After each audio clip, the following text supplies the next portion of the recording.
हिंदी में यूपीएससी की तैयारी से संबंधित प्रोग्राम्स को देखने के लिए सब्सक्राइब करें स्टडी IQIAS हिंदी।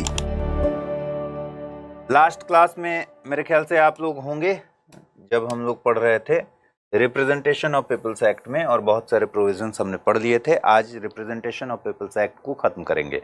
आपकी किताब में बहुत विस्तार से दिया हुआ नहीं था, इसलिए इसको हम लोग विस्तार से पढ़ रहे हैं ताकि आपकी समझ थोड़ी सी बन जाए।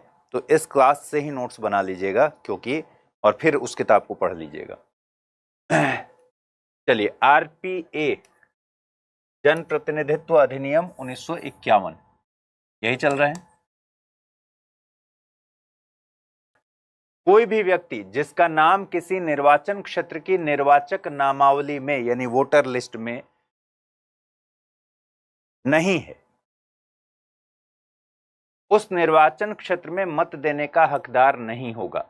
और हर व्यक्ति जिसका नाम किसी निर्वाचन क्षेत्र की निर्वाचक नामावली में प्रविष्ट है, वो निर्वाचन क्षेत्र में मत देने का अधिकार होगा, हकदार होगा। इसका मतलब सीधा सा है कि वोटर लिस्ट में अगर नाम है उस चुनाव के लिए, जो चुनाव हो रहा है, तो उसके लिए अगर एंट्री है आपकी वोटर लिस्ट में, तो आप वहां जाकर वहां जाकर आप क्या कर सकते हैं, वोट डाल सकते हैं।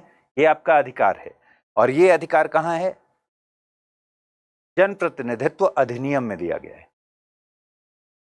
फिर है, कोई भी व्यक्ति किसी निर्वाचन क्षेत्र में निर्वाचन में मत नहीं देगा यदि वो लोक प्रतिनिधित्व अधिनियम 1950 की धारा 16 में निर्दिष्ट डिस्क्वालिफिकेशंस के किसी क्लॉज के अंदर है। 16 कौन सा है? जो हमने पढ़ा था ना कि व्यक्ति भारत का नागरिक नहीं है, दिवालिया है, या फिर अनसाउंड माइंड का है। वो सारे क्लॉज जो हमने पढ़े थे वही है RPA 1950 की धारा 16 के अंतर्गत। तो अगर वैसी स्थितियां होंगी तो भी डिस्क्वालीफाई होगा। कोई भी व्यक्ति साधारण निर्वाचन में एक ही वर्ग के एक निर्वाचन क्षेत्र से अधिक में मत नहीं देगा। और यदि कोई व्यक्ति एक से अधिक ऐसे निर्वाचन क्षेत्र में मत दे तो ऐसे सब निर्वाचन क्षेत्रों में उसके मत शून्य हो जाएंगे। इसका मतलब यह हुआ कि कॉन्स्टिट्यूएंसी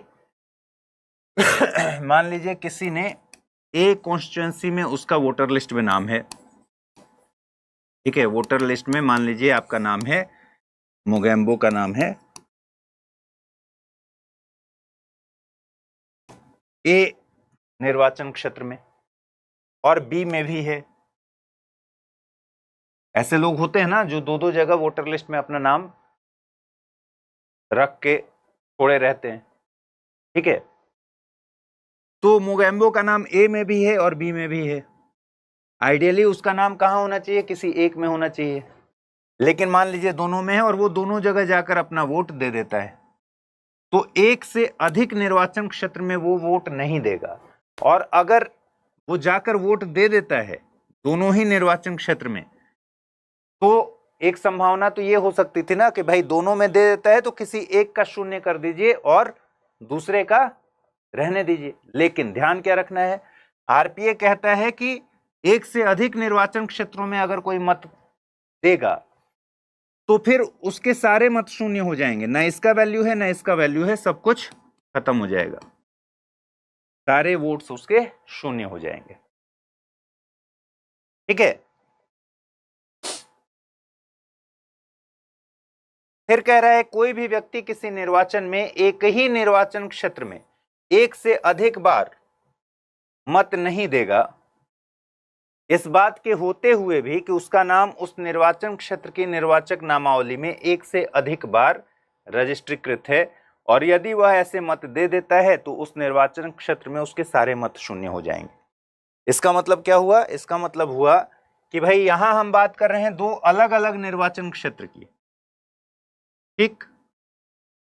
A निर्वाचन क्षेत्र में किसी ने वोट डाला, B में किसी ने वोट डाला, लेकिन एक दूसरा कंडीशन ये हो सकता है कि इसी निर्वाचन क्षेत्र में वोटर लिस्ट में मोगेम्बो का नाम 2 बार रजिस्टर्ड था, ठीक है, 2 बार रजिस्टर्ड था।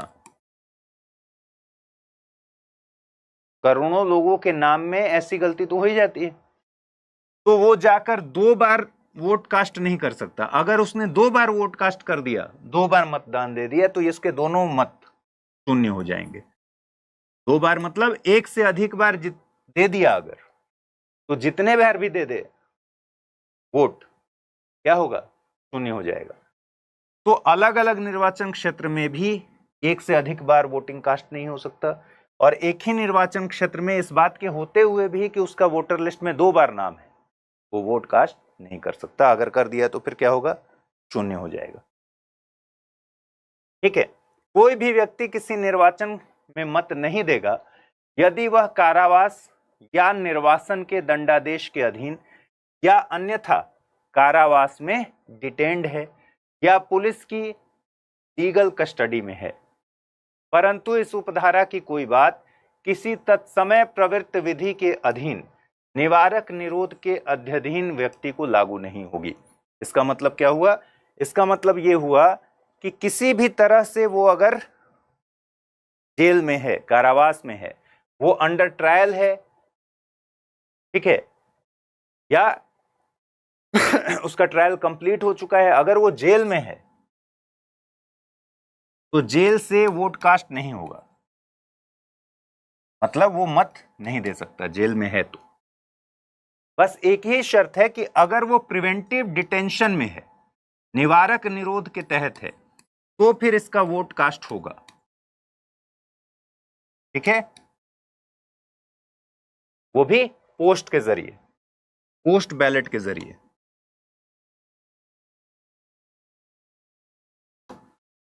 ठीक है, तो ये प्रोविजन कह रहा है कि कारावास में अगर कोई है तो उसको वोट देने का राइट उसका खत्म हो जाता है, और अगर प्रिवेंटिव डिटेंशन के तहत, निवारक निरोध के कानून के तहत उसको निरोध किया गया है तो वो वोट दे सकता है। 64 मतों की गणना। ऐसे हर निर्वाचन में जिसमें मतदान होता है, मतों की गणना रिटर्निंग ऑफिसर द्वारा या उसके पर्यवेक्षण और डायरेक्शन में किया जाएगा, और हर एक कंटेस्टेंट, ठीक है, जो भी कंटेस्ट कर रहा है, जो चुनाव लड़ रहा है, हर एक अभ्यर्थी जो है वो उसके इलेक्शन एजेंट का और उसके काउंटिंग एजेंट का अधिकार होगा कि वे गणना के समय उपस्थित रहें। तो 2 बातें महत्वपूर्ण है यहां। पहला, काउंटिंग जिस दिन होगी वोटों की, उस दिन रिटर्निंग ऑफिसर के डायरेक्शन में सब कुछ होगा, उसके ऑब्जर्वेशन में, सुपरविजन में सब कुछ होगा। और दूसरी बात कि जो व्यक्ति चुनाव लड़ा है वो उसका इलेक्शन एजेंट, उसका काउंटिंग एजेंट, इन लोगों को अधिकार है कि जहां काउंटिंग हो रही है वहां पर उपस्थित रहें। ठीक है, चलिए, फिर है मतगणना के समय मतपत्रों का विनाश, हानि आदि। यदि मतों की गणना समाप्त होने से पहले किसी भी समय किसी मतदान केंद्र पर या उस स्थान पर जहां पर मतदान के लिए नियत किया गया है जिसको, कोई मतपत्र निर्वाचन ऑफिसर की कस्टडी में से निकाल लिया जाए या किसी घटना की वजह से नष्ट कर दिया जाए, ठीक है, या खो जाए, या इस विस्तार तक उसको नुकसान पहुंचाया जाए, या उसमें गड़बड़ी कर दी जाए कि उस मतदान केंद्र या स्थान पर के मतदान का परिणाम अभिनिश्चित नहीं हो सके, तो रिटर्निंग ऑफिसर इस मामले को भेज देगा निर्वाचन आयोग को तुरंत। ठीक, मतदान हुआ और जब काउंटिंग हुई उस समय मान लीजिए कुछ मतपत्र गायब हो गए या कुछ जला दिए गए। आप पुराने मूवीज में देखेंगे कि लोग जाते थे और जो काउंटिंग के दिन या फिर पोलिंग के दिन वहां जाकर तोड़फोड़ मचाते थे। अब काउंटिंग के समय मतपत्र ही गायब हो गए, एक बक्सा ही गायब हो गया या उसको नष्ट कर दिया गया, और इन सब गड़बड़ियों की वजह से अगर रिटर्निंग ऑफिसर को यह समझ में आया कि भाई इससे अब रिजल्ट पर इंपैक्ट आएगा, तो वो इस मामले को तुरंत किसके पास भेज देगा? इलेक्शन कमीशन के पास, चुनाव आयोग के पास। यूपीएससी की तैयारी का हर दिन कीमती होता है और हर कल की राह आज से ही बनती है। तो क्या आपने प्रतिज्ञा ली है अपने आईएएस सपने को साकार करने की? स्टडी IQ लेकर आया है यूपीएससी लाइव फाउंडेशन हिंदी प्रतिज्ञा बैच 2026, जहां कराई जाएगी प्रीलिम्स से लेकर इंटरव्यू तक की पूरी तैयारी, वो भी रणनीतिक गहराई के साथ और सही मार्गदर्शन के साथ। इस बैच में आपको मिलेंगी 1000+ घंटों की लाइव और रिकॉर्डेड कक्षाएं, 1-to-1 personalised mentorship, daily current affairs, test series और सीसेट का कंप्लीट कवरेज, प्रीलिम्स और मेंस रेसिडेंशियल प्रोग्राम यानी PRP और MRP डिसिप्लिन के साथ फोकस भी, इंटरव्यू गाइडेंस प्रोग्राम, IGP, अंतिम दौर तक स्टडी IQ आपके साथ रहेगा। और इतना ही नहीं, प्रीलिम्स में सफल होने पर मिलेगा पूरा फीस वापस। टॉप स्कोरर को मिलेगा 11,000 रुपए का नगद पुरस्कार। अब तय कीजिए, आप सिर्फ सपना देखेंगे या उसके लिए स्टडी IQ के साथ मिलकर प्रतिज्ञा निभाएंगे। यूज करें कोड अमृत लाइव और पाएं मैक्सिमम डिस्काउंट हमारे गोल्ड, प्लैटिनम और डायमंड बैचेस पर। अगर अब भी कोई सवाल हो तो डिस्क्रिप्शन में दिए गए लिंक पर क्लिक करें या मुझे सीधा मेल करें amrit@studiiq.com पर। यूपीएससी 2026, आपकी प्रतिज्ञा, हमारा मार्गदर्शन। अब क्या होगा, निर्वाचन आयोग को तो भेज दिया रिटर्निंग ऑफिसर ने कि भाई यहाँ पर गड़बड़ियां हुई हैं, काउंटिंग के दौरान मतपत्र को विनष्ट किया गया है, ठीक है, ये सारी दिक्कतें आ गई हैं। तो निर्वाचन आयोग तब सभी परिस्थितियों को ध्यान में रखकर या तो निर्देश देगा, डायरेक्शन देगा कि मतों की गणना बंद कर दी जाए और घोषणा करेगा कि उस मतदान केंद्र या स्थान पर का मतदान शून्य है और उस मतदान केंद्र या स्थान पर नए मतदान के लिए कोई दिन और समय नियत कर देगा और ऐसी नियत तारीख और ऐसा नियत समय नोटिफाई कर देगा जैसा ठीक समझे। तो पहला तो ये हो गया कि भाई रिटर्निंग ऑफिसर ने बता दिया चुनाव आयोग को कि यहाँ इस मतदान केंद्र पर काफ़ी गड़बड़ियाँ हुई हैं, काफ़ी बैलेट पेपर यहाँ फाड़े गए हैं। अब तो ईवीएम का ज़माना है, मान लीजिए ईवीएम का बॉक्स उठाकर ले गया है या इस तरह की कुछ गड़बड़ी हुई है या जला दिया है। तो ऐसे कंडीशन में रिटर्निंग ऑफिसर ने बता दिया चुनाव आयोग को। चुनाव आयोग के पास दो कंडीशन है। पहला, वो उस मतदान केंद्र पर जो पोलिंग हुई थी उसको शून्य कर देगा और उस मतदान केंद्र के लिए अलग से इलेक्शन की डेट निर्धारित कर देगा। दूसरा, अगर उसको ये लगे कि उस मतदान केंद्र या स्थान पर नए मतदान के परिणाम से निर्वाचन परिणाम किसी भी प्रकार से प्रभावित नहीं होगा, मान लीजिए कोई ईवीएम उठा के ले गया, उस ईवीएम में या फिर 400 वोट या 800 वोट का पता नहीं चल रहा है किसको पड़ा और दो प्रत्याशी हैं ए और बी और दोनों के बीच वोट का जो अंतर चल रहा है वो चल रहा है 60,000, ठीक है। तो अब ये 400 वोट से अगर 60,000 पर कुछ भी फर्क नहीं पड़ रहा है और ऐसे भी यही व्यक्ति जीत रहा है, तो फिर चुनाव आयोग क्या करेगा, रिटर्निंग ऑफिसर को गणना को पुनरारंभ करने और पूरे किए जाने के लिए और उस निर्वाचन के आगे संचालन और पूरे किए जाने के लिए जिसके बारे में मतों की गणना की गई है, ऐसे निर्देश देगा जैसा वो उचित समझे, ठीक है, शून्य नहीं करेगा। मत मान लीजिए बराबर हो गए। आपने कभी सोचा है, क्रिकेट में आपने देखा होगा ना कि भाई दो टीमें खेल रही हैं, एक को चाहिए 435 रन या 335 रन और दूसरे ने पीछा किया और 335 पर ही आकर टिक गया, तो क्या हुआ, मैच टाई हो गया। इलेक्शन में भी हो सकता है या नहीं हो सकता, इलेक्शन में भी हो सकता है भाई। कंटेस्टेंट जो कंटेस्ट कर रहे हैं, चुनाव अभ्यर्थी जो हैं, उनके बीच में मुकाबला टाई हो गया, इसको भी मिले 64,537 वोट, इसको भी मिले 64,537 वोट। अब सवाल है कौन जीतेगा, बताइए कौन जीतेगा इसमें, ए और बी में दोनों को बराबर वोट मिल गए, इसकी संभावना है जीतने की, टाई हो गया। हाँ, जीतेगा कोई या नहीं जीतेगा, और जीतेगा तो कैसे जीतेगा, ए को कितना मिला है 64,537 और बी को कितना मिला है 64,537 और चुनाव का रिजल्ट डिक्लेयर करना है, कौन जीतेगा, क्या होगा। अब मान लीजिए आपको विकल्प दें कि भाई दोनों के वोट बराबर हो गए हैं। अब विकल्प ए कहता है कि फिर से चुनाव होगा उस सीट पर। विकल्प बी कहता है कि अल्फाबेट से जिसका नाम ज्यादा करीब होगा, या विकल्प बी कहता है कि मामला अदालत में जाएगा, हाई कोर्ट में सुनवाई होगी। विकल्प सी कहता है लॉटरी निकाली जाएगी, लॉटरी निकालेंगे। और विकल्प डी कहता है नन ऑफ दीज, इनमें से कोई नहीं।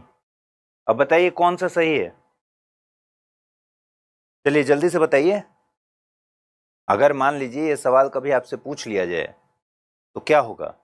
ए बी सी डी में कौन सा सही है? चलिए, तो यही हमको देखना है कि भाई रिप्रेजेंटेशन ऑफ पीपल्स एक्ट में क्या कहता है, जनप्रतिनिधित्व अधिनियम में क्या कहता है।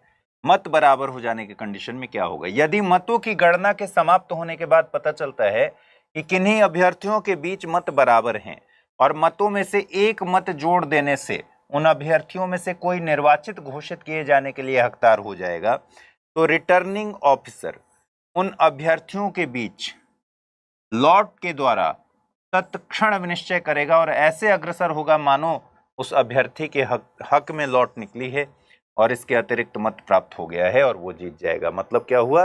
Lottery system. समझ में आया?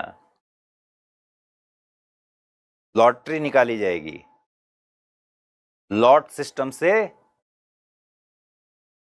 तय होगा कौन जीत रहा है और उस लॉट को ही मान लिया जाएगा क्या कि इस अभ्यर्थी के पक्ष में ये एक वोट हो गया और इससे जीत गया। ठीक है, चलिए अब है इलेक्शन पिटीशन, निर्वाचन अर्जियां। कोई भी निर्वाचन इस भाग के उपबंधों के अनुसार उपस्थित की गई इलेक्शन पिटीशन के द्वारा प्रश्नगत किए जाने के सिवाय प्रश्नगत नहीं किया जाएगा। मतलब इस भाग में जो इलेक्शन पिटीशन का प्रोविजन है उसी के अनुसार इलेक्शन पर कोई सवाल अगर उठेगा तो पिटीशन दाखिल होगा। और कहां होगा? उच्च न्यायालय में ही। हाईकोर्ट ही निर्वाचन अर्जी का ट्रायल करने के लिए अधिकारिता रखने वाला न्यायालय होगा। ठीक है, तो हाई कोर्ट में इलेक्शन पिटीशन दायर किया जा सकता है। ऐसी अधिकारिता मामूली तौर पर उच्च न्यायालय के एकल न्यायाधीश द्वारा प्रयुक्त की जाएगी। एक जज वाली बेंच, सिंगल जज, और मुख्य न्यायमूर्ति उस प्रयोजन के लिए समय समय पर एक या अधिक न्यायाधीश समुनिर्दिष्ट कर सकेगा। तो जनरली एक जज वाली कोर्ट में इसकी सुनवाई होगी और अगर मुख्य न्यायाधीश चाहें तो एक से अधिक न्यायाधीश इसमें आ जाएंगे। ठीक है, अर्जियों का उपस्थित किया जाना। जब इलेक्शन पिटीशन दायर होगा तो फिर हाई कोर्ट में 45 दिन के भीतर, 45 दिनों के भीतर पिटीशन दायर होगा। किसी निर्वाचन को प्रश्नगत करने वाली अर्जी, ठीक है, उच्च न्यायालय को किसी अभ्यर्थी द्वारा या किसी निर्वाचक के द्वारा निर्वाचित अभ्यर्थी के निर्वाचन की तारीख से, या यदि निर्वाचन में एक से अधिक निर्वाचित अभ्यर्थी हैं और तारीख भिन्न भिन्न है तो उन तारीखों में पश्चातवर्ती तारीख से 45 दिन के भीतर, किंतु उस तारीख से पहले नहीं। मतलब अगर इलेक्शन से रिलेटेड कोई ऐसी बात हो गई ठीक है जिसमें इलेक्शन पिटीशन दायर किया गया, तो पहली बात याद रखनी है कि चुनाव याचिका जो है वो कौन दायर कर सकता है। या तो चुनाव अभ्यर्थी दायर करे जिसने चुनाव लड़ा है, या फिर निर्वाचक भी दायर कर सकता है। कहां दायर होगा? हाई कोर्ट में ही होगा। ठीक है, निर्वाचन की तारीख से 45 दिनों के भीतर होगा। और आगे हम पढ़ेंगे कि हाई कोर्ट के आदेश के खिलाफ सुप्रीम कोर्ट जा सकते हैं आदेश के 30 दिनों के भीतर। ठीक है, तो याचिका अभ्यर्थी भी दायर कर सकता है और कौन दायर कर सकता है? निर्वाचक भी। यही कंफ्यूजिंग है कि किसी इलेक्शन में हुई गड़बड़ी को लेकर जब याचिका दायर की जाए तो चुनाव में उम्मीदवार तो जा ही सकता है ऑब्वियसली, तो चुनाव लड़ा है, लेकिन इलेक्टर भी जा सकता है जिसका वोटर लिस्ट में नाम है, वो भी जाकर क्वेश्चन उठा सकता है अपनी याचिका में, चुनाव याचिका में। और कहां जाएगा? हाई कोर्ट में ही जाएगा। निर्वाचन की तारीख से 45 दिन के भीतर होगा और उसके बाद 30 दिनों के भीतर सुप्रीम कोर्ट में सुनवाई की जा सकती है। ठीक है, चलिए। मतदान की गोपनीयता का अतिलंघन न किया जाना। किसी साक्ष्य, गवाह या अन्य व्यक्ति से यह अपेक्षा नहीं की जाएगी कि उसने निर्वाचन में किसके लिए मत दिया है ये बताए, परंतु यह धारा ऐसे साक्षी या अन्य व्यक्ति को लागू नहीं होगी जिसने खुले मतपत्र द्वारा मत दिया हो। राज्यसभा का जो इलेक्शन होता है वो ओपन बैलेट होता है, यानी खुले मतपत्र द्वारा निर्वाचन होता है। राज्यसभा का जो निर्वाचन होता है वो कैसे होता है? ओपन बैलेट होता है, खुले मतपत्र द्वारा, यानी सबको पता होता है कि कौन किसको वोट दे रहा है। जबकि जब आम चुनाव और विधानसभा में चुनाव में होते हैं तो वो कैसे होते हैं? वो सीक्रेट बैलेट के द्वारा होते हैं। तो कल को अगर मामला मान लीजिए कोर्ट में गया तो किसी को साक्ष्य के तौर पर या अन्य कारणों से ये नहीं कहा जा सकता कि वो ये बताए कि उसने वोट किसको दिया है। इस सीक्रेसी को मेंटेन करना है। उच्च न्यायालय का विनिश्चय। जब उच्च न्यायालय में ये अर्जी गई, विचारण हुआ, उसकी समाप्ति पर उच्च न्यायालय क्या करेगा? या तो निर्वाचन अर्जी को खारिज कर सकता है या फिर ये घोषणा कर सकता है कि सारे निर्वाचित अभ्यर्थियों का या उनमें से किसी का निर्वाचन शून्य है, या ये घोषणा करने वाला कि सब निर्वाचित अभ्यर्थियों का या उनमें से किसी का निर्वाचन शून्य है और अर्जीदार या कोई अन्य अभ्यर्थी सम्यक रूप से निर्वाचित हो गया है। अब देखिए क्या कह रहा है, इसको ध्यान से समझिए। ये कह रहा है कि मान लीजिए दो कंटेस्टेंट थे, ए और बी, दोनों इलेक्शन में खड़े थे। ठीक है, एक और मान लीजिए सी, तीनों इलेक्शन में खड़े थे, इलेक्शन हो गया, इलेक्शन पिटीशन दायर किया,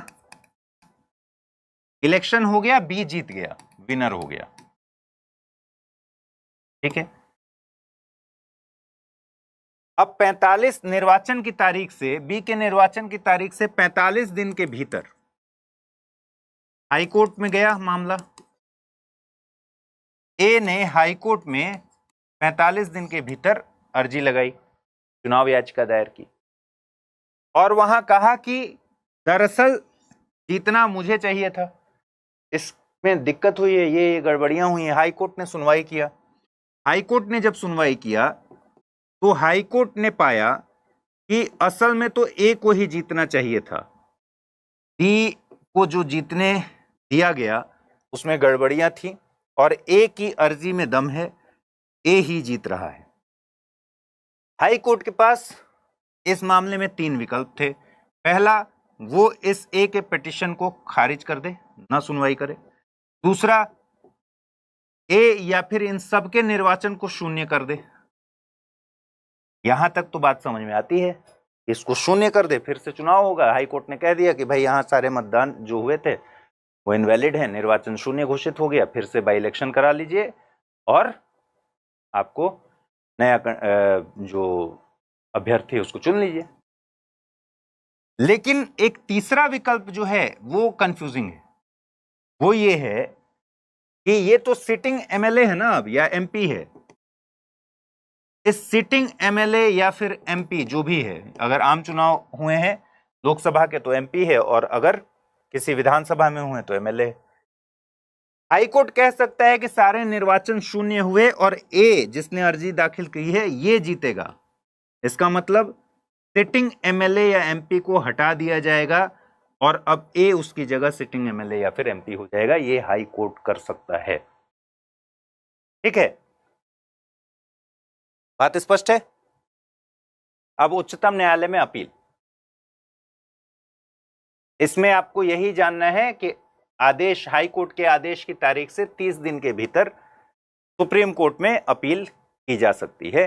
अगर मान लीजिए सुप्रीम कोर्ट को ऐसा समाधान हो जाता है कि भाई 30 दिन के भीतर अपील दायर नहीं करने के पीछे पर्याप्त रीजन है, तो वो 30 दिन के बाद भी ऐसे अपील को स्वीकार कर सकता है। ठीक है, अब आ जाइए सेक्शन 8 जिसको लेकर आज की क्लास है।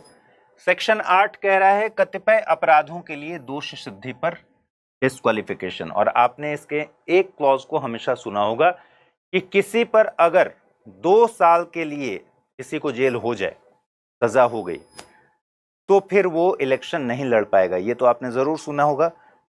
इसमें 4 क्लॉज हैं। इसी का 8(3) जो है वो यही है, 2 साल वाला। इसको भी विस्तार से देख लेंगे। 8 पूरे, जब 8 की बात करें सेक्शन 8 की, तो 8, 1, 2, 3 और 4 ये हमें जानना है। 8, 4 अनकॉन्स्टिट्यूशनल करार दिया गया है, वो हम आगे देख लेंगे। अब देखिए क्या कह रहा है। 8, 1 क्या कह रहा है? निम्नलिखित के अधीन दंडनीय किसी अपराध के लिए सिद्ध दोष ठहराया गया व्यक्ति, यानी किसी भी अपराध के लिए जिसको सजा हुई है, कन्विक्टेड है, वो दोष सिद्ध ठहरा दिया गया है। भारतीय दंड संहिता 1860 यानी आईपीसी की धारा 153 क, धारा 153 क में क्या है? धर्म, मूल वंश, ये सब याद नहीं रखना है आपको, ये सब सिर्फ सुनना है आपको। धर्म, मूल वंश, जन्म स्थान, निवास स्थान, भाषा इत्यादि के आधार पर विभिन्न समूहों के बीच शत्रुता को बढ़ाना और सौहार्द बने रहने पर प्रतिकूल प्रभाव डालना।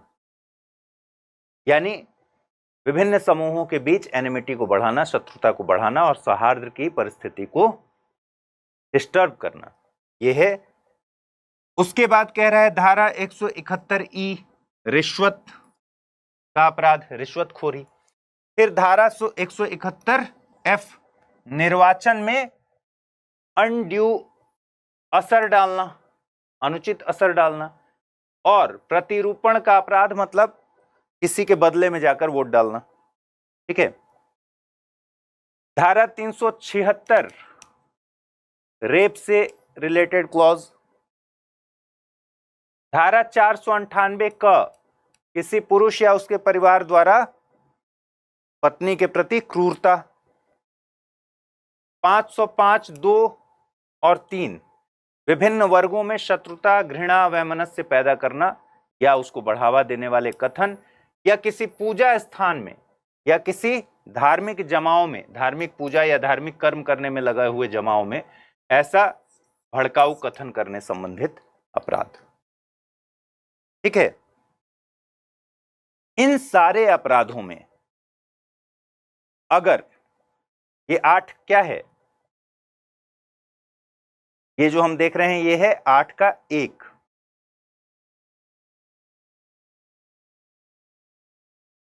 आईपीसी की धारा 153 का धर्म, मूलवंश, जन्म स्थान, निवास स्थान, भाषा इत्यादि के नाम पर शत्रुता को बढ़ाना समूहों में। ठीक है। सौहार्द बने रहने पर प्रतिकूल प्रभाव डालने वाला काम, रिश्वतखोरी, निर्वाचन में असम्यक असर डालना या किसी के बदले में जाकर वोट डाल देना, उस अपराध में अगर किसी को सजा हुई है, या रेप से रिलेटेड किसी को सजा हुई है, रेप से रिलेटेड क्लॉज के अधीन, या फिर किसी स्त्री के पति या पति के रिश्तेदारों द्वारा क्रूरता करने का अपराध सिद्ध हो गया है, या विभिन्न वर्गों में शत्रुता, घृणा, वैमनस्य पैदा करना या उसको बढ़ावा देना, या धार्मिक पूजा स्थल या जमावड़े में जाकर ऐसे कथन बोलना जिससे माहौल खराब हो जाए, इन सब केसेस में जिसको सजा हुई है। दूसरी बात, सिविल अधिकार संरक्षण अधिनियम, अस्पृश्यता वाला एक्ट जो था, उसके अधीन किसी को अस्पृश्यता के प्रचार करने और उसका आचरण करने से संबंधित सजा हुई हो। ठीक है। कस्टम एक्ट 1962, जिसमें जिन माल को, जिन गुड्स को निषेध किया गया है, जैसे कोई आयात निर्यात करने से जिसको निषेध किया गया है, मान लीजिए कोई अफीम का व्यापार करते हुए पकड़ा गया। अब अफीम का व्यापार करते हुए पकड़ा जाएगा तो फिर या कोई भी ऐसी चीज जिसमें आयात निर्यात पर रोक लगी हुई है, तो कस्टम्स एक्ट के तहत अगर कोई दोष सिद्धि होती है, या अनलॉफुल एक्टिविटी प्रिवेंशन एक्ट 1967 के तहत UAPA, ठीक है, जो विधि विरुद्ध लीगल नहीं है, ऐसे किसी एसोसिएशन का सदस्य होने का अपराध।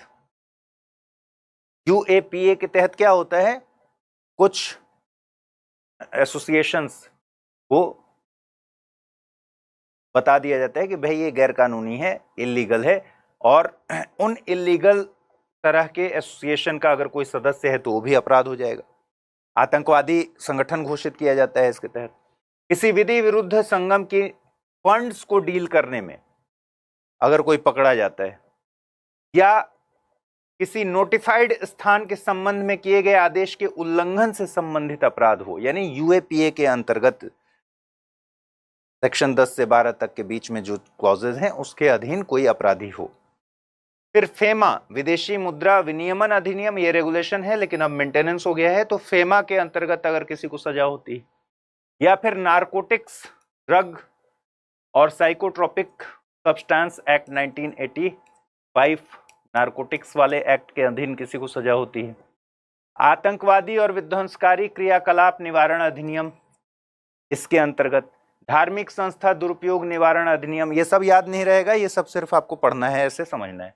इस अधिनियम की धारा 125 या धारा 135 का, यानी निर्वाचन के संबंध में वर्गों के बीच शत्रुता बढ़ाने का अपराध, मतदान केंद्रों से मतपत्रों को हटाने का अपराध, बूथों के बलात् ग्रहण, बूथ कैप्चरिंग का अपराध, किसी नाम निर्देशन को कपट पूर्वक विरूपित करने या नष्ट करने का अपराध, इन सब अपराधों में उपासना स्थल पर विशेष अधिनियम, किसी उपासना स्थल के संपरिवर्तन का अपराध, राष्ट्र गौरव अपमान निवारण अधिनियम 1971, इसमें कह रहा है राष्ट्रीय ध्वज या भारत के संविधान का अपमान करने का अधिकार अपराध, या राष्ट्रगान के गायन करने से रोकने का अपराध।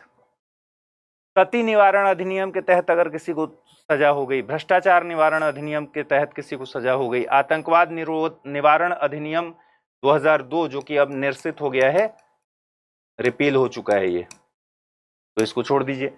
इन सारे में जिसको सजा हो गई है उसमें निर्योग्यता अलग है 8(1) में, और 8(3) में जो आपने सुन रखा है उसमें अलग है।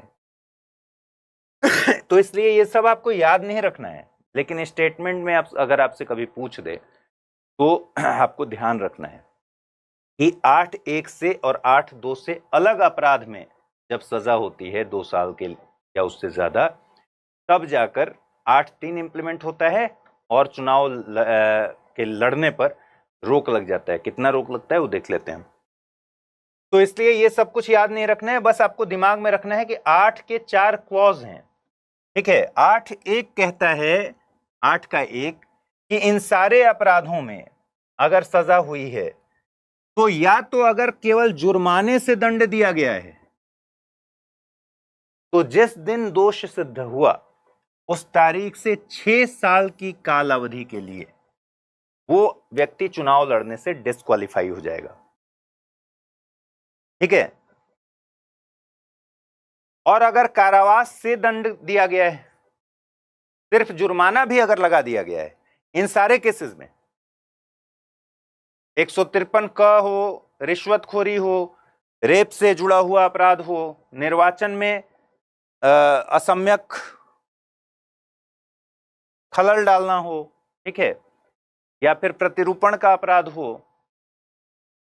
पति के रिश्तेदारों द्वारा या पति द्वारा क्रूरता का अपराध हो, ठीक है, किसी वर्ग विशेष कई वर्गों में शत्रुता, घृणा, वैमनस्य पैदा करना, धार्मिक पूजा या धार्मिक कर्म में लगे हुए जमाओं को ऐसा कथन से संबंधित करने से अपराध हो, संबोधित करने से अपराध हो, सिविल अधिकार संरक्षण अधिनियम यानी अस्पृश्यता से रिलेटेड अपराध हो, कस्टम में ऐसे वस्तुओं की आयात निर्यात करना जो कि बैन किए गए हैं, या फिर अनलॉफुल एक्टिविटीज प्रिवेंशन एक्ट के तहत ऐसे एसोसिएशंस का सदस्य बनने, उनका धन डील करने, फंड डील करने, इन सब से रिलेटेड कोई अपराध हो, फेमा से रिलेटेड अपराध में किसी को दोष सिद्धि हुई हो, नारकोटिक्स वाला जो एक्ट है उसके अंडर में किसी को सजा हुई हो, इन सारे सजा होने पर अगर सिर्फ जुर्माना भी दे दिया गया है, सजा में सिर्फ जुर्माना भी हुआ है अगर, तो 6 साल के लिए वो व्यक्ति चुनाव लड़ने से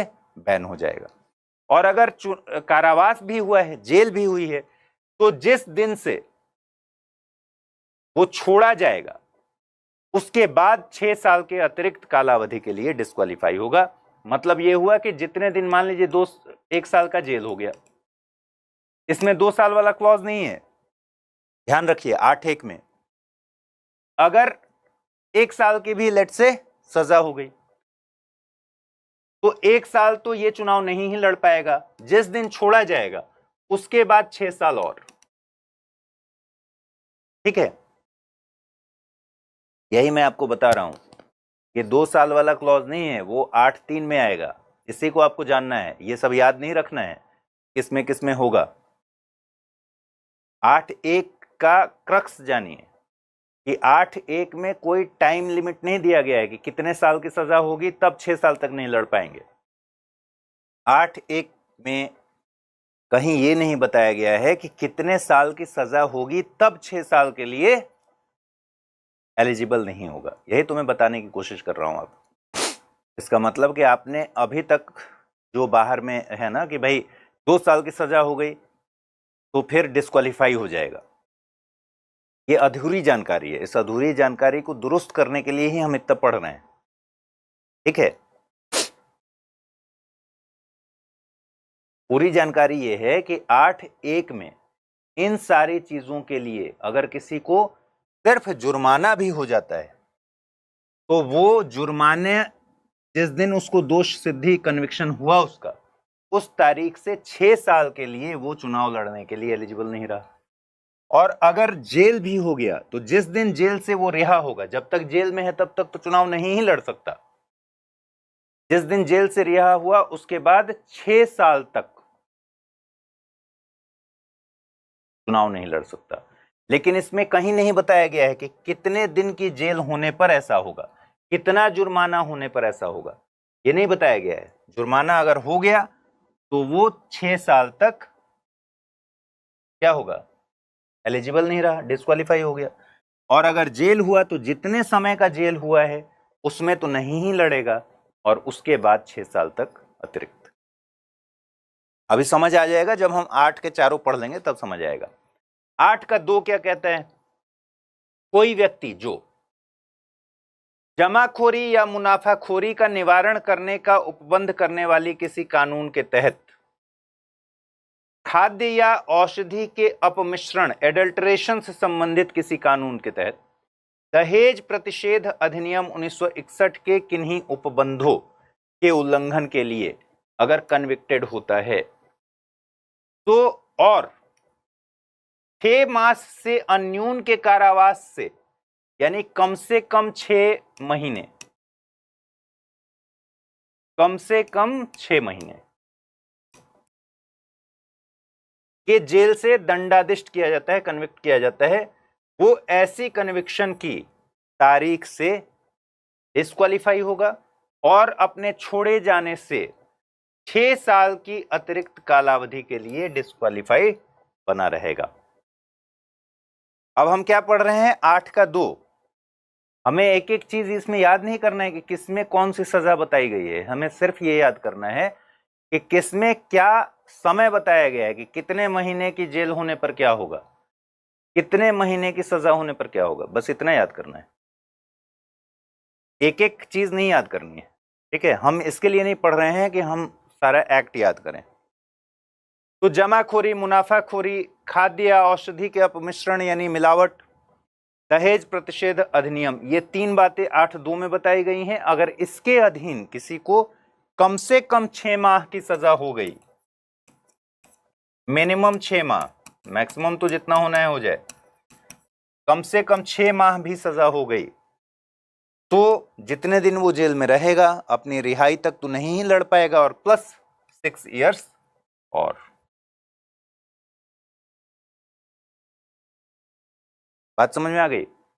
अब आइए 8 का 3 जो आप लोगों के बीच बहुत फेमस है, लेकिन इसकी भाषा देखिए। कोई व्यक्ति जो उपधारा 1 या 2 में निर्दिष्ट किसी अपराध से भिन्न, एक किसी अपराध के लिए सिद्ध दोष ठहराया गया है और 2 वर्ष से अन्यून यानी कम से कम 2 वर्ष के कारावास से सजा उसको मिली है, तो जिस दिन सजा हुई उस दिन की तारीख से डिस्क्वालीफाई हो गया, और जिस दिन उसकी रिहाई हुई उससे 6 वर्ष की अतिरिक्त कालावधि के लिए निरहरित बना रहेगा। अब देखिए 8(1), 8(2), 8(3) में क्या अंतर है। 8(1) में कुछ अपराध बताए गए, कुछ तो ऐसे ही आपको याद ही रहेंगे। क्या क्या होंगे? जैसे रिश्वतखोरी बताई गई, ठीक है। विभिन्न समूहों में शत्रुता बढ़ाना,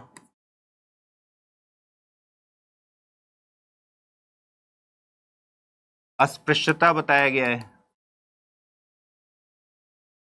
रेप से रिलेटेड, अगर किसी को सजा हुई है रेप से रिलेटेड क्लॉज में, ये सब तो मोटे तौर पर याद रहेंगे ना। रेप का मतलब क्या हुआ? 376 आईपीसी, इसको आप 377 से आपको याद ही आ जाएगा। 377 को असंवैधानिक घोषित किया गया तो 376 रेप से रिलेटेड ही है। 498A पति द्वारा या फिर पति के रिश्तेदारों द्वारा और महिला पर क्रूरता। ध्यान रखिए कि पति द्वारा या पति के रिश्तेदारों द्वारा महिला पर क्रूरता 8(1) में इसका उपबंध है, और दहेज विरोधी अधिनियम के तहत अगर किसी को सजा होती है तो वो कहां लिखा हुआ है? 8(2) में। तो एक तो दहेज विरोधी ही हो गया 8(2) में, दूसरा है एडल्ट्रेशन, ड्रग या फिर खाद्य पदार्थों का अपमिश्रण, एडल्ट्रेशन, ठीक है। और जमाखोरी, मुनाफाखोरी, जमाखोरी या मुनाफाखोरी,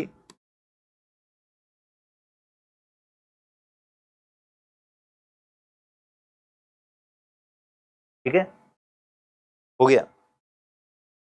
तो 8(1) में कुछ इन क्लॉज के तहत 2 कंडीशन बताया गया है। क्लॉज में मिटा देता हूं, कंडीशंस लिख देता हूं जो आपके काम का है और आपको जो याद रखना है, जिससे कभी सवाल आपसे पूछा जा सकता है। 8(3)8(1),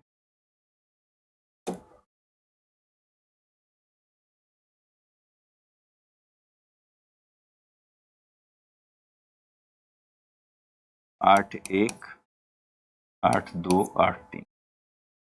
8(1) में कहा गया है कि अगर उन सारे में से किसी में, जिसमें रेप हो गया, 498A हो गया, ठीक है, रिश्वतखोरी हो गई, उन सारे में से अस्पृश्यता हो गया, यूएपीए के अधीन जो क्लॉज हैं, उस पूरी लिस्ट में अगर किसी को सिर्फ जुर्माना भी अगर लग गया, सजा के तौर पर सिर्फ जुर्माना भी हो गया, इसका मतलब दोष सिद्ध हो गया, ये तय हो गया कि भाई उसने अपराध किया है, और अगर सिर्फ जुर्माना भी लग गया तो 6 साल के लिए ये डिस्क्वालीफाई हो गया।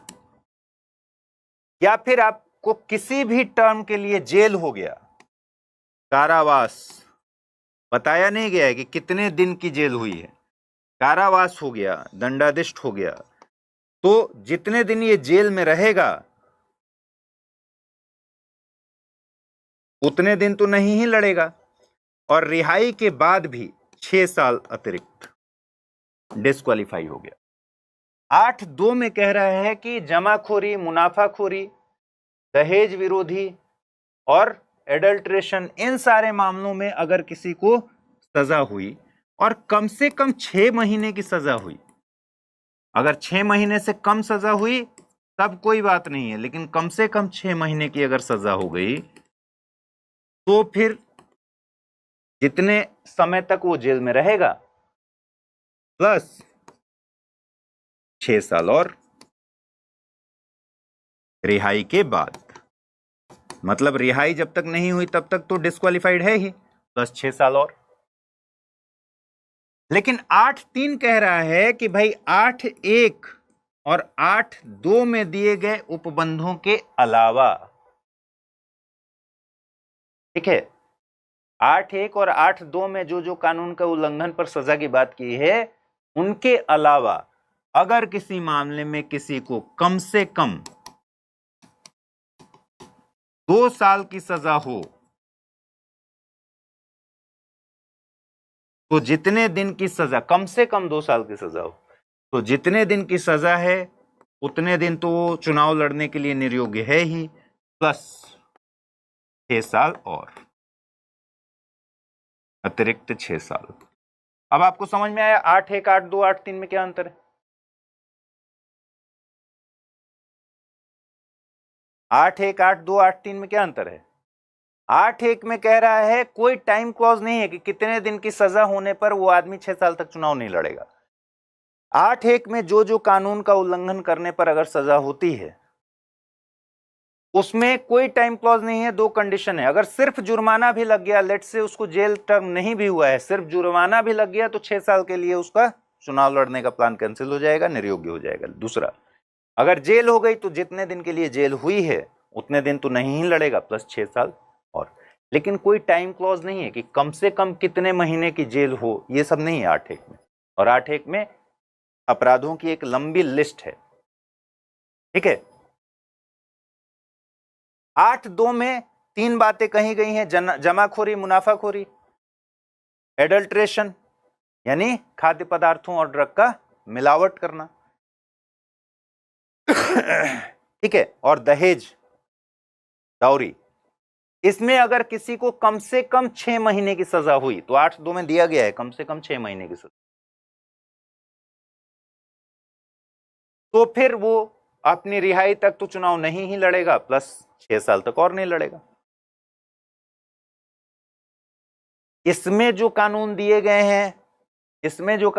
गए हैं, उनको छोड़कर किसी और मामले में जब किसी को कम से कम 2 साल की सजा हो जाए, तो फिर जितने समय की सजा है उतना और प्लस 6 साल अतिरिक्त, वो व्यक्ति क्या होगा? चुनाव नहीं लड़ेगा। हाँ, 8(2) में दहेज, ड्रग्स और खाद्य मिलावट, ठीक है, एडल्ट्रेशन और मुनाफाखोरी, जमाखोरी, ठीक है। अब जो भी लोग लिख रहे हैं कि 8(3) 2 + 6, 2 + 6 नहीं है, क्यों? कम से कम 2, कम से कम सजा 2 साल की अगर हो गई तो जितने दिन की सजा है कम से कम 2, मतलब 3 भी हो सकता है, 4 भी हो सकता है। अगर 8(3) के अधीन किसी एक्ट के तहत सजा हुई, मान लीजिए लेट से 1 साल 11 महीने, तो 8(3) इंप्लीमेंट होगा कि नहीं होगा? नहीं होगा, ठीक है।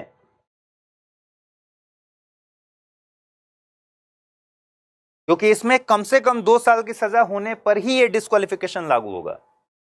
रिहाई जब तक नहीं हो जाती है तब तक चुनाव नहीं लड़ना है, प्लस 6 साल। और यहां ध्यान रखिए 6 साल है एग्जैक्ट, अप टू 6 इयर्स नहीं है। कम से कम 2 साल की सजा होने पर रिहाई तक तो नहीं ही लड़ेगा, प्लस 6 साल अतिरिक्त नहीं लड़ेगा, सॉलिड 6 इयर्स। ठीक है, बात समझ में आ गई? तो आपको यह अंतर पता होना चाहिए, क्योंकि जनरली हम सिर्फ इतना ही जानते हैं कि किसी को 2 साल की सजा हो गई तो फिर वो चुनाव लड़ने के लिए एलिजिबल नहीं रहा। जिसमें हमको जानना है कि सारे केसेस में कम से कम 2 साल की सजा हो जाने पर ऐसा नहीं है। कुछ केसेस ऐसे भी हैं जिसमें सिर्फ 6 महीने की कम से कम सजा हो गई 8(2) के अधीन, तो भी आप चुनाव लड़ने के लिए 6 साल के लिए बैन हो जाएंगे, प्लस जितने दिन जेल में रहेंगे उतने दिन तो बैन रहेंगे ही रहेंगे। 8(1) में जो लिस्ट दी गई है उसमें सिर्फ जुर्माना भी हो गया तो 6 साल के लिए आप बैन हो जाएंगे इलेक्शन लड़ने से, और कारावास हो गया तब तो चलिए ठीक है, उसमें तो जितने दिन जेल में रहेंगे नहीं लड़ पाएंगे और बाकी 6 साल नहीं लड़ पाएंगे। 8(3) इन दोनों को हटाने के बाद अगर किसी मामले में सजा हो जाती है कम से कम 2 साल की, तो फिर जितने दिन जेल में रहे बस। ठीक है, अब 8(4) क्या कहता है? 8(4) कहता है कि उपधारा 1, 2 या 3 में किसी बात के होते हुए भी दोनों उपधाराओं में से किसी के अधीन डिस्क्वालिफिकेशन उस व्यक्ति की दशा में जो कन्विक्शन की तारीख को संसद का या राज्य के विधानमंडल का सदस्य है तब तक प्रभावशील नहीं होगी जब तक उस तारीख से 3 मास न बीत गए हों, अथवा यदि उस कालावधि के भीतर उस दंडादेश की बाबत अपील या पुनरीक्षण के लिए आवेदन किया गया है, जो जब तक न्यायालय द्वारा उस अपील या आवेदन का निपटारा न कर दिया गया हो। यहां ध्यान से समझिए 8(4) अभी तक हमने 8(1), 8(2), 8(3) में जो देखा, 8(1), 2, 3 में जो देखा उसमें एक बात तो तय है ना कि भाई जो उसको इलेक्शन लड़ना है,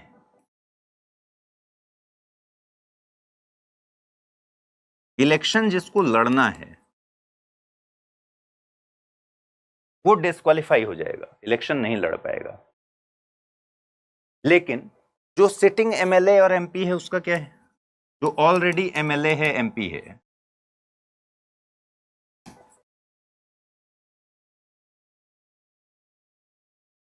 अगर उसको 8(1), 8(2), 8(3) के तहत सजा अगर मिल गई, 8(1), 8(2), 3 नहीं, मतलब आईपीसी के तहत तो सजा मिल गई,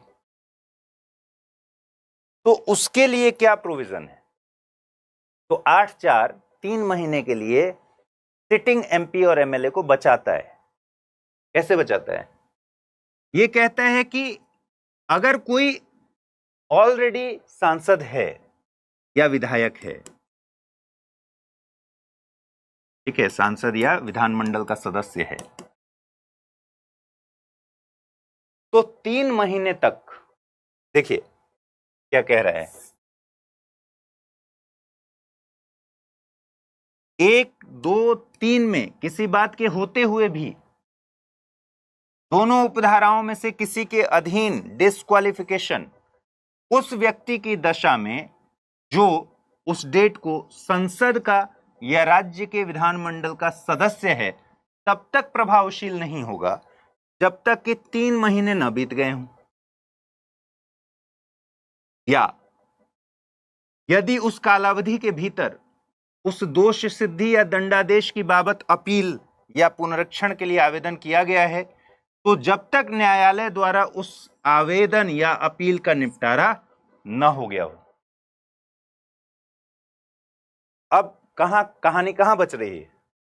पहली बात यह कह रहे हैं 8(4) कि अगर कोई सांसद है और विधानमंडल का सदस्य है और जिस दिन उसको सजा हुई उस दिन से पहली बात 3 महीने तक वो डिस्क्वालीफाई नहीं होगा, 8(1), 8(2), 8(3) में जो भी लिखा हुआ हो। और दूसरी बात, अगर इस 3 महीने के भीतर 3 महीने के भीतर वो कोर्ट में अपील करता है, सक्षम कोर्ट में अपील कर देता है, जब तक कि इस अपील का निपटारा ना हो जाए कोर्ट से, तब तक वो अपने पद पर बना रहेगा। तो लूपहोल समझिए कहां था कि किसी को सजा हुई, अब सजा होने के बाद उसको डिस्क्वालीफाई होना चाहिए 8(1), 8(2), 8(3) के अंतर्गत। लेकिन एक तो 8(4) कहता है कि 3 महीने तक वो अपने पद पर बना रहेगा, डिस्क्वालिफिकेशन नहीं होगा अगर वो सांसद या फिर राज्य विधानमंडल का मेंबर है तो। और दूसरी बात कि अगर 3 महीने के भीतर ऑब्वियसली वो अपील तो करेगा ही हायर कोर्ट में, और 3 महीने के भीतर निपटारा तो होगा नहीं, वो केस तो चलेगा अभी 5 साल। तो जब तक निपटारा ना हो जाए केस का, तब तक वो सांसद या विधानमंडल का सदस्य बना रहेगा। तो सुप्रीम कोर्ट ने कहा ये तो बढ़िया बात है भाई। एक तरफ आप कह रहे हैं कि अगर आपको कुछ मामलों में कम से कम 6 महीने की सजा हो गई, कुछ मामलों में कम से कम जुर्माना भी हो गया तो 6 साल के लिए डिस्क्वालीफाई होंगे चुनाव लड़ने से।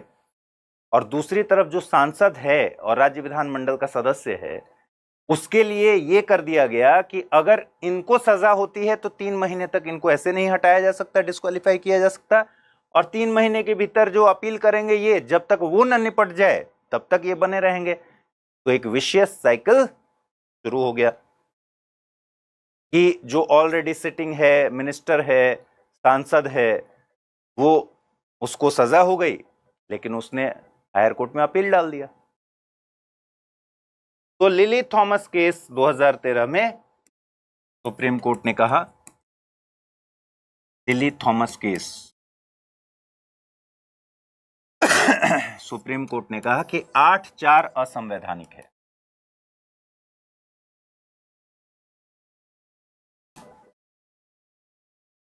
ठीक है, 8(4) असंवैधानिक है। इसका मतलब क्या हुआ?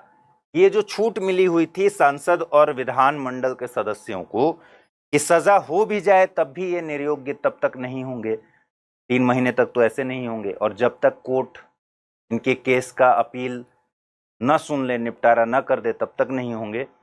ये सुविधा इनकी खत्म हो गई। आज की तारीख में इन पर भी सेम क्लॉजेज लागू हैं। इसका मतलब कोई सिटिंग एमपी और एमएलए है, अगर उसको 8(1), 8(2), 8(3) के तहत सजा हो जाती है, सजा मतलब आईपीसी के तहत, और 8(1), 8(2), 8(3) में कहीं वो फिट बैठते हैं, तो उनको भी अपने कारावास के समय तक और अगले 6 साल तक के लिए चुनाव लड़ने पर पाबंदी हो जाएगी और उनको अपना सीट छोड़ना होगा, ना पड़ेगा, डिस्क्वालीफाई हो जाएगी। ठीक है, बात समझ में आ गई? जनप्रतिनिधित्व अधिनियम में ऐसे तो बहुत सारी बातें हैं, लेकिन इतनी बातें आपको जाननी जरूरी थी। तो मुझे उम्मीद है कि आपको ये बात समझ में आ गई होगी कि ये जो नरेशन आपको पता है कि किसी को भी 2 साल की सजा हो गई तो वो डिस्क्वालीफाई हो गया, ऐसा नहीं है। कुछ ऐसे मामले हैं जिसमें कम से कम 6 महीने की भी सजा हो गई तो भी डिस्क्वालिफिकेशन हो सकता है, जिसमें हमने देख लिया जमाखोरी, मुनाफाखोरी, दहेज विरोधी जो अधिनियम है हमारा, ठीक है, या एडल्ट्रेशन के केसेस में अगर कानून के अंदर सजा होती है। 8(1) में बहुत सारे एक्ट दिए हुए हैं, उनके अधीन किसी को जुर्माना भी अगर हो गया तो भी वो 6 साल के लिए डिस्क्वालीफाई हो जाएगा। और 8(3) तो कहता है कम से कम 2 साल की सजा हो गई 8(1) और 8(2) को छोड़कर, तो फिर क्या होगा? वो जितने दिन की सजा हुई प्लस 6 साल और डिस्क्वालीफाइड रहेगा। ठीक है, चलिए ख्याल रखिए। यूपीएससी की तैयारी का हर दिन कीमती होता है और हर कल की राह आज से ही बनती है। तो क्या आपने प्रतिज्ञा ली है अपने आईएएस सपने को साकार करने की? स्टडी IQ लेकर आया है यूपीएससी लाइव फाउंडेशन हिंदी प्रतिज्ञा बैच 2026, जहां कराई जाएगी प्रीलिम्स से लेकर इंटरव्यू तक की पूरी तैयारी, वो भी रणनीतिक गहराई के साथ और सही मार्गदर्शन के साथ। इस बैच में आपको मिलेंगी 1000+ घंटों की लाइव और रिकॉर्डेड कक्षाएं, 1-to-1 personalised mentorship, daily current affairs, test series और सीसेट का कंप्लीट कवरेज, प्रीलिम्स और मेंस रेसिडेंशियल प्रोग्राम यानी PRP और MRP डिसिप्लिन के साथ फोकस भी, इंटरव्यू गाइडेंस प्रोग्राम, IGP, अंतिम दौर तक स्टडी IQ आपके साथ रहेगा। और इतना ही नहीं, प्रीलिम्स में सफल होने पर मिलेगा पूरा फीस वापस। टॉप स्कोरर को मिलेगा 11,000 रुपए का नगद पुरस्कार। अब तय कीजिए, आप सिर्फ सपना देखेंगे या उसके लिए स्टडी IQ के साथ मिलकर प्रतिज्ञा निभाएंगे। यूज करें कोड अमृत लाइव और पाएं मैक्सिमम डिस्काउंट हमारे गोल्ड, प्लैटिनम और डायमंड बैचेस पर। अगर अब भी कोई सवाल हो तो डिस्क्रिप्शन में दिए गए लिंक पर क्लिक करें या मुझे सीधा मेल करें amrit@studiiq.com पर। UPSC 2026, आपकी प्रतिज्ञा, हमारा मार्गदर्शन। हिंदी में यूपीएससी की तैयारी से संबंधित प्रोग्राम्स को देखने के लिए सब्सक्राइब करें स्टडी IQ IAS हिंदी।